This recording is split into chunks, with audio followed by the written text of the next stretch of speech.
आज है 27 अप्रैल 2026 दिन सोमवार। Welcome back to clean news UP. चलिए देखते हैं उत्तर प्रदेश की 25 फटाफट बड़ी खबरों को।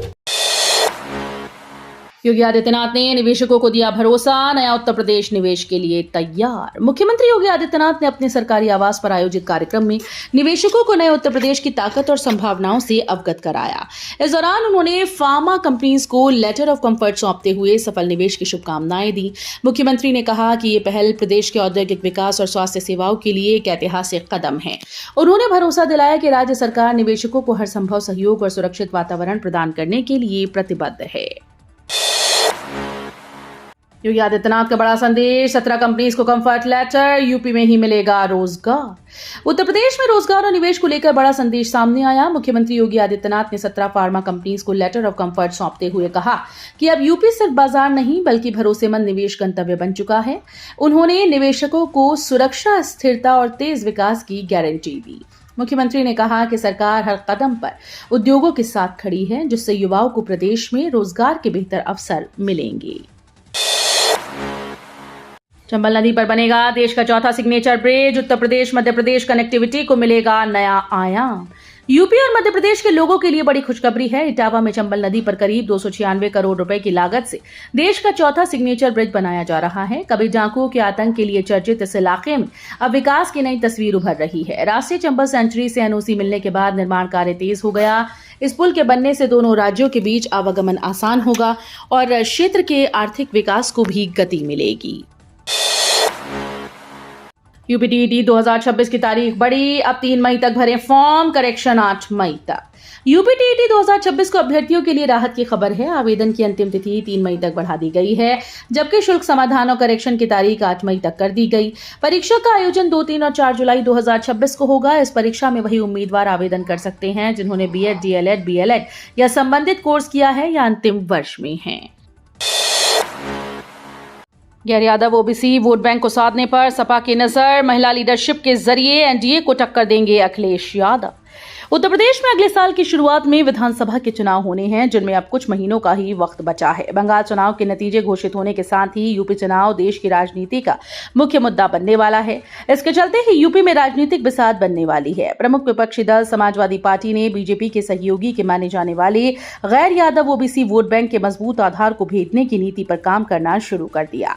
सपा ने महिलाओं के नेतृत्व में पीडीए अभियान भी शुरू किया है। सपा ने पिछले कुछ वर्षों से बीजेपी राज्य में प्रमुख गैर यादव ओबीसी निर्वाचन क्षेत्रों में जीत हासिल करने के लिए अपने क्षेत्रीय सहयोगियों के नेटवर्क पर निर्भर रही है।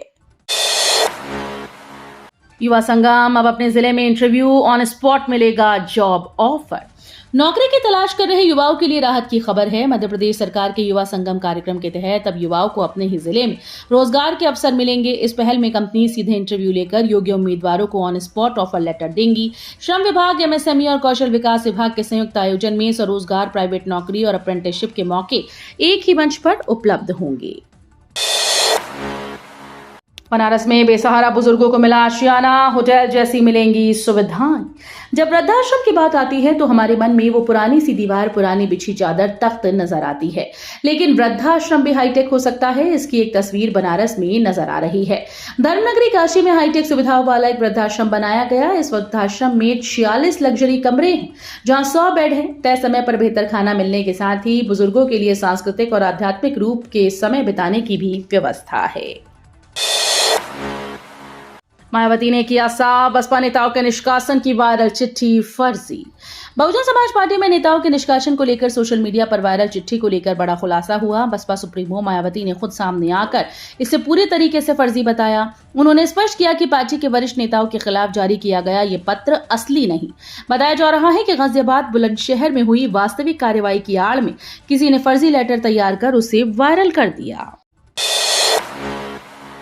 क्रिप्टो करेंसी निवेश में यूपी नंबर 1, 26 से 35 वर्ष के युवा सबसे आगे। क्रिप्टो करेंसी निवेश में उत्तर प्रदेश देश में नंबर 1 बनकर उभर रहा है।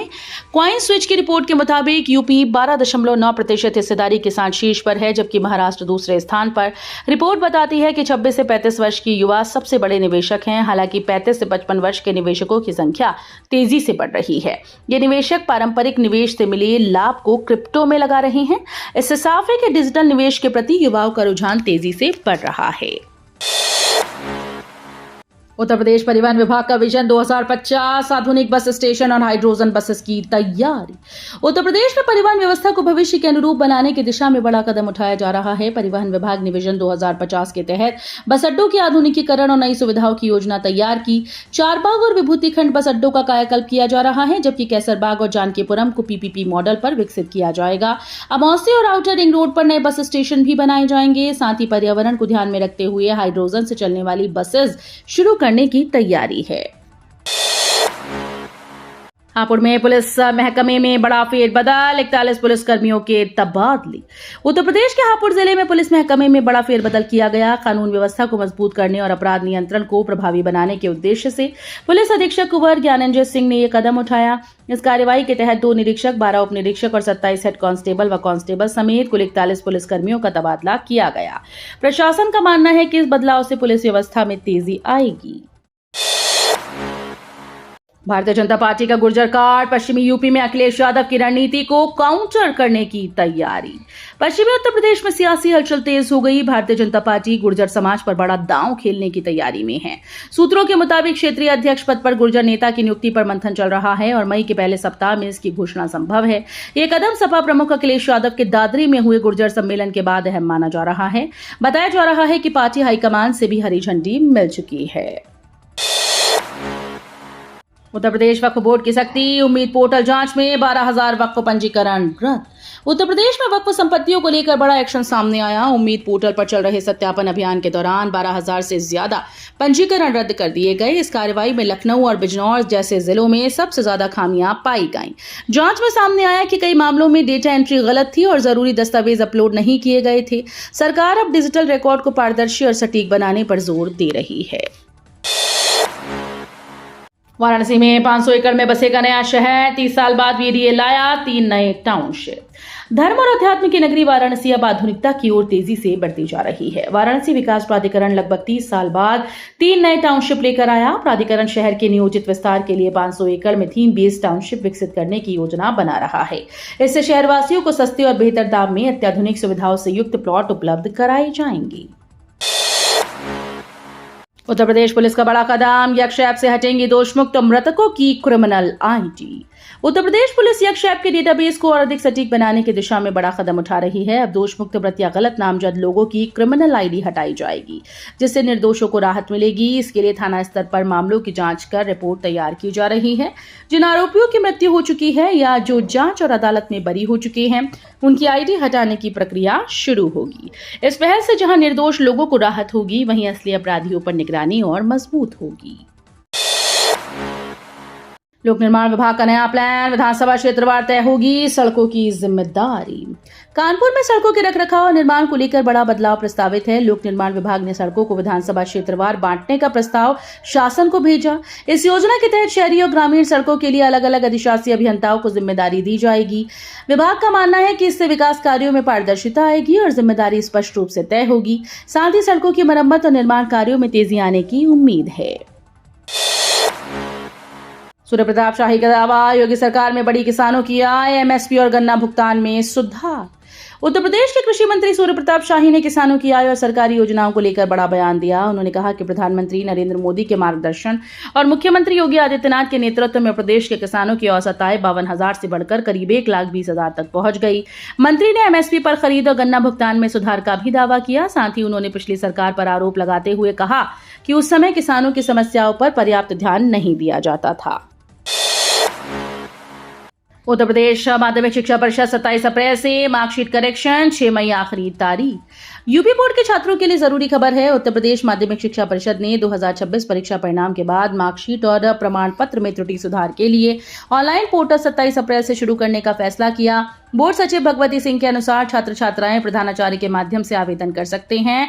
आवेदन की अंतिम तिथि 6 मई शाम 6 बजे तक निर्धारित की गई। इस दौरान नाम, माता पिता का नाम, जन्म तिथि, फोटो में हुई गलतियों को सुधारा जा सकेगा।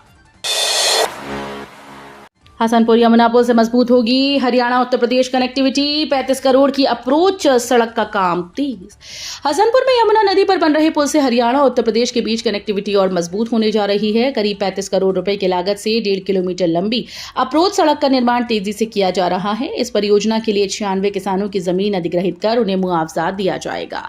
पुल निर्माण के तहत अब तक 11 पिलर में से 10 उत्तर प्रदेश और 1 हरियाणा की जमीन पर तैयार किया जा रहा है। स्क्रब टाइफस का बढ़ता खतरा। पूर्वी यूपी में हाई ग्रेड फीवर और एईएस के मामलों में बड़ा खुलासा। पूर्वी उत्तर प्रदेश में हाई ग्रेड फीवर और एईएस को लेकर बड़ा खुलासा हुआ। रीजनल मेडिकल रिसर्च सेंटर के अध्ययन में स्क्रब टाइफस, लेप्टोस्पाइरा और डेंगू को इसके प्रमुख कारण बताया गया है। ये शोध अंतर्राष्ट्रीय जर्नल में प्रकाशित हुआ जो इन बीमारियों की रोकथाम की जरूरत को दर्शाता है। अध्ययन में पाया गया कि स्क्रब टाइफस का बैक्टीरिया ओरिएंटिया त्यूसकुगमोशी सबसे ज्यादा मामलों के लिए जिम्मेदार है। रामगंगानगर में साइंस पार्क का भूमि पूजन, प्लेनेटोरियम और स्पेस म्यूजियम भी बनेंगी। बरेली के रामगंगानगर में साइंस पार्क परियोजना को लेकर बड़ी पहल की गई। सेक्टर 8 में करीब 19,600 वर्ग मीटर क्षेत्र में बनने वाले इस पार्क के लिए बीडीओ उपाध्यक्ष डॉक्टर मणिकंडन ए ने भूमि पूजन किया। करीब 130 करोड़ रुपए की लागत वाली इस परियोजना में planetarium, aqua park, space museum और एआई पार्क का निर्माण किया जाएगा। फिलहाल 80 करोड़ की लागत से एक्वा पार्क और स्पेस म्यूजियम का काम शुरू हो चुका है, जबकि प्लेनेटोरियम के लिए 50 करोड़ की स्वीकृति के बाद टेंडर प्रक्रिया जारी है। महात्मा गांधी काशी विद्यापीठ में जर्नल लॉन्च। कुलपति ने कहा, डिजिटल दौर में आर्थिक शोध समय की मांग। वाराणसी के महात्मा गांधी काशी विद्यापीठ के वाणिज्य विभाग में the Kashi journal of commerce के नए संस्करण का विमोचन कुलपति प्रोफेसर आनंद कुमार त्यागी ने किया।